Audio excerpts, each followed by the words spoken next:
सामान आयो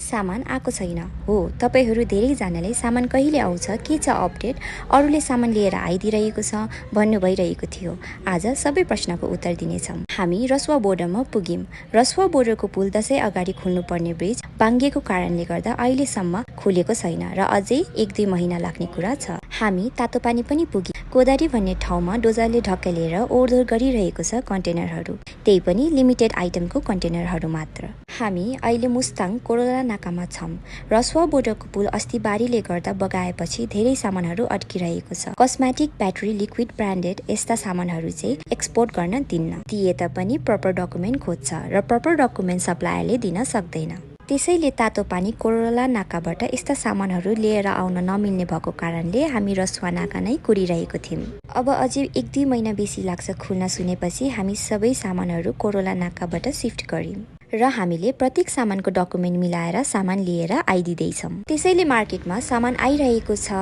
हामीले ल्याइदिन्छौँ भन्ने धेरैजना छन् तर लिएर आएको छैन बाई एयर बाई सी सामान आइरहेको छ र हामीले पनि लिएर आइदिरहेको छौँ कोरोला नाका पनि फेरि स्नोफलले गर्दा छिटै बन्द हुने लागेको छ चाइनाको गन्जो युबाट लासा आउँछ लासाबाट तातोपानी केरुङ अनि कोरोला छुटिने पोइन्ट हो हामीले सबै नेपाली कन्टेनरहरू कोरोला नाकाभित्र पठाइसक्यौँ र उता लोडिङ भएर एक्सपोर्टको प्रोसेसमा छ त्यसपछि 15 किलोमिटर तल नेपाल भन्सर पोर्ट छ र त्यहाँ सबै सामानको चेक जहाज गरी 2 दिन लाग्छ Kathmandu all seller import export warehouse आउनलाई सो सामान आएपछि हामीले इन्ट्री गर्नुपर्छ इस्टिमेट अनुसार बिलमा कति मिनिमम गर्न सकिन्छ त्यो सबै गरेर हामी तपाईलाई कल गर्छौं सामान डिस्प्याचको लागि तबसम्म धैर्य त गर्दिनु होला